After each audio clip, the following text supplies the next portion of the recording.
and welcome back to another episode of Men on Bourbon.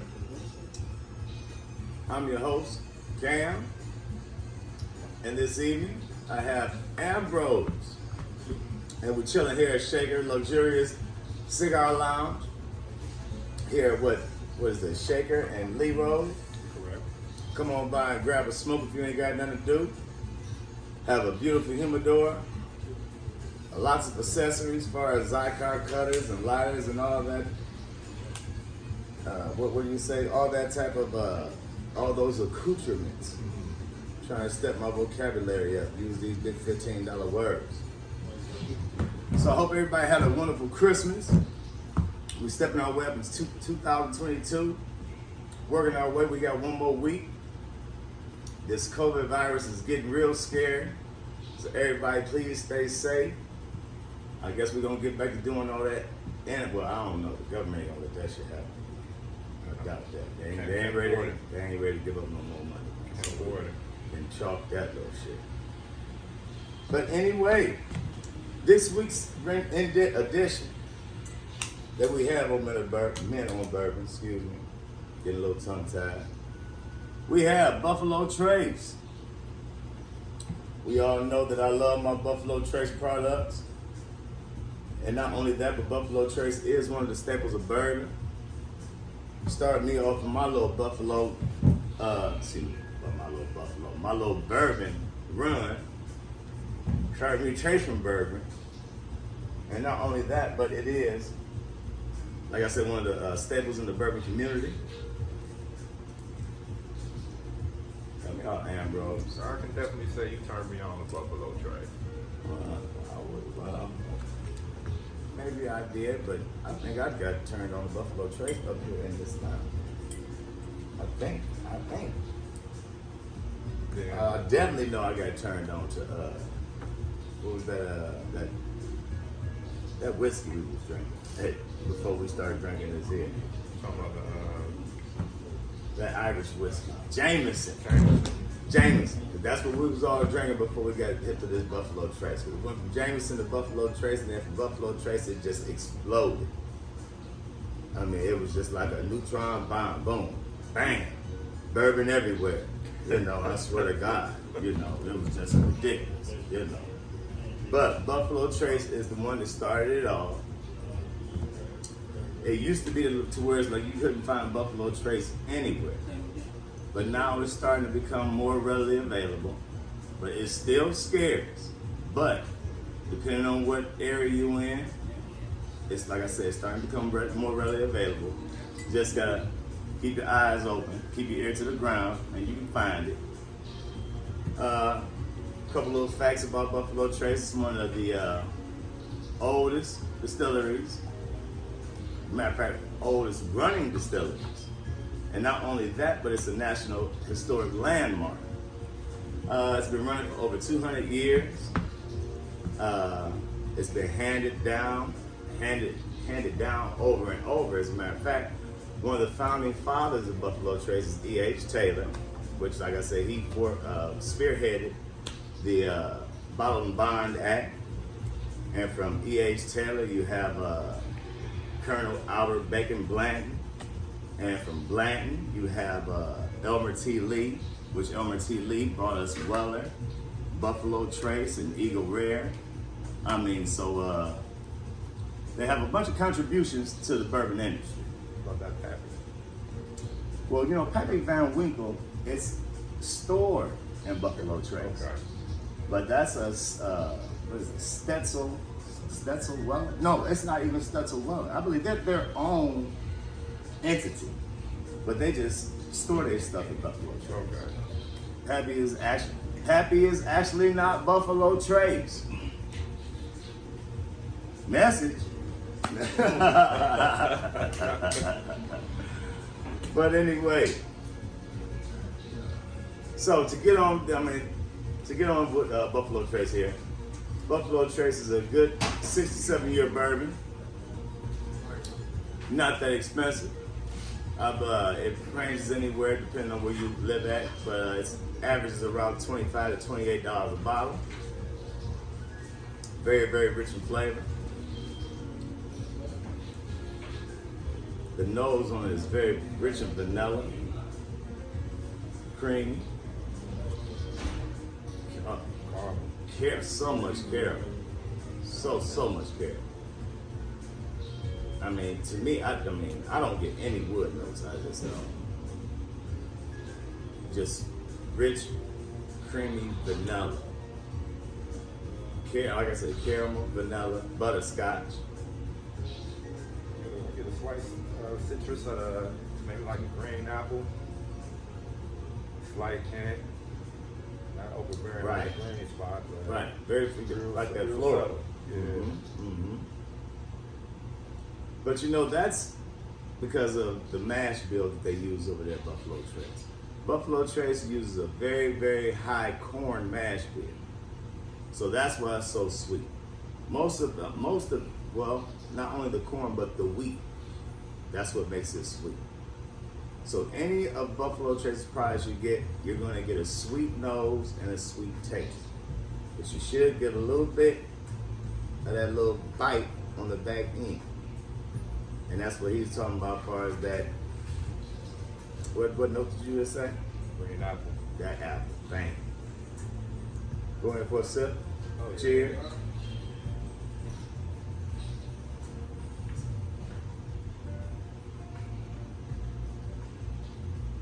Mm-hmm. Yeah, automatically, like you said, that caramel, vanilla, graham cracker, a hint of cinnamon on the finish. Just a hint, and the finish is just real, it keeps going. You know, the finish is nice, very, very nice. I like this a lot. Smooth with a nice spice, but the spice doesn't burn. Right, exactly. Like a little, just you want to say ginger maybe, perhaps? Something like that. Not cinnamon. The cinnamon, I don't know. It's not bad. It's inviting. It won't turn you off. Maybe for the newbie, y'all gonna get that little hug. But again, very fruit forward, very balanced out in the middle, and the finish is very, very refined. For all of you that are new to bourbon, you might want to stick to something. I would like to say maybe 80 to 90 proof. In which this is 90 proof, but it tastes like it's more than 90 proof. Maybe stick with a wheated bourbon. This right here is for intermediate bourbon drinker. Not a new bourbon drinker at all. What you think, bro? Real quick, for those that want to know, I'm smoking a Tabernacle Foundations. It's pairing great with this Buffalo Trace. They're going hand in hand together. Quite amazed.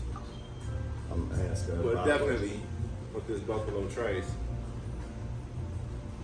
I don't know, I think it would be okay for a beginner too though. Because it's so flavorful.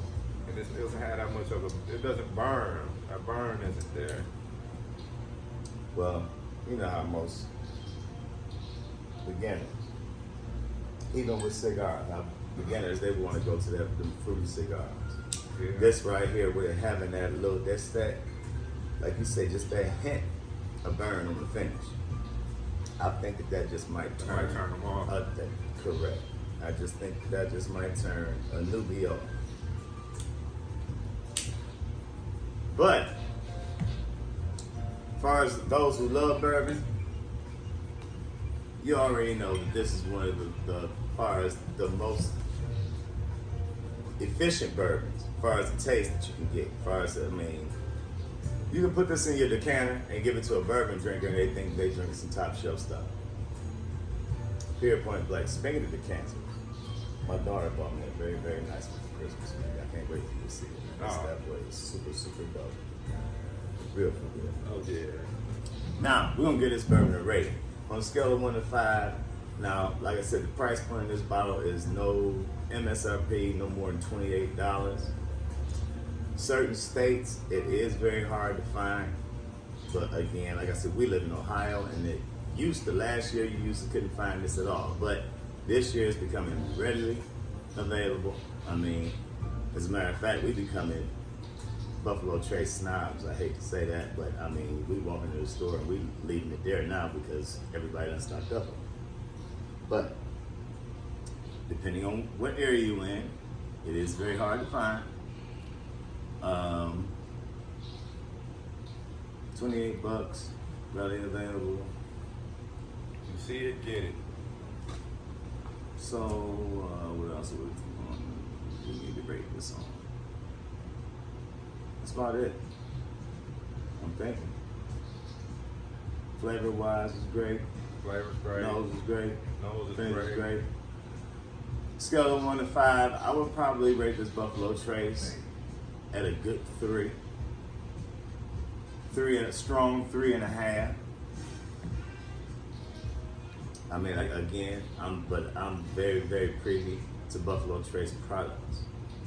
I like what they're doing over there at Buffalo Trace. Other than that goddamn Sazerac. They can keep that shit.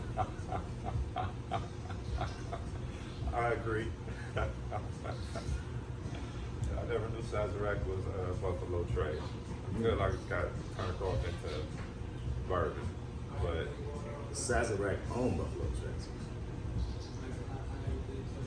that's a big leap from that going into this. Yes. Yes. Yes. So what would you rate this Buffalo Trace at? You said 3. For the price point, I would put it at a 4.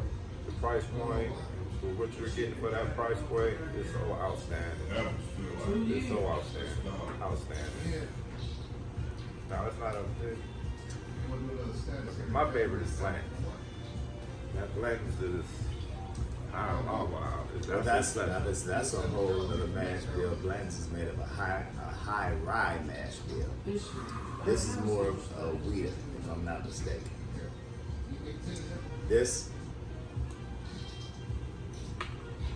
But you know what? I'm gonna have to do a little homework on that because I don't want my viewers to be misled. Because this does have a little bit of bite, just like Blanton's does. Like the Weller Red and Weller Green, those are wheated bourbons. I know that for sure. And they're much smoother than this. So, I'm going to get back with you on my next episode, and I'm going to have the mash bill to let you know exactly what the mash bill consists of, so that you know. You need to know consistency so you can know as far as where that burn comes from. Because if it has more rye in it, that's where the burn comes from. If it has more wheat, that's going to be way smoother. Excuse me, because they replaced the wheat with rye. Excuse me, they replaced the rye with wheat. And I believe this has rye in it. This is not a wheated bourbon. The Wellers are wheated. So this one is a high rye. I would gather. I would probably be willing to bet money on it that this is probably the same mash bill as Blank. I would be willing to bet this. I would be willing to bet my bottom dollar that this is the same mash bill as Blanders. It's just not aged as long as Blanders, and it doesn't come out of warehouse aged. As we all know, and if you've been following me on bourbon, it cannot be Blanders unless it comes out of warehouse aged. So, this was just a real quickie. We didn't have nothing to do up here at Shaker Cigar, so I just said, hey, well, let's sit down, wind it down to the end of the year. Getting down to my very last episode will be my top 10 bourbons of the year, which will be shot because I just hired me a brand new film crew, so y'all ain't got to be worried about me doing this on no iPhone no more. Even though y'all like this though, y'all like the little intimate shit. I know, I ain't got a lot of feedback on this, so I appreciate y'all. Check it out. I got my Patreon up and running. Check me out. Men on Bourbon on the Patreon. So a lot of y'all been saying, Cam, I see you. I see everything you're doing on Men on Bourbon. Drop me a couple dollars in that Patreon, and if you like what I'm doing. I ain't begging. I'm just saying, if you like what I'm doing, throw a couple dollars over there so I can go and pay this film crew. Excuse me. Man, y'all know how I get fumbled over my word. Film crew costs money, and I want this looking professional so we can just go and get this spread all over the world. We can take some trips and all that on me. How about that? So, with that being said, man, if you can't encourage somebody to drink bourbon, you're encouraging them from the finer things in life.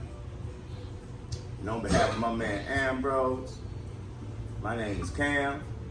Until next time, this is Men on Bourbon. Stay safe. Peace and love, y'all, man. We out.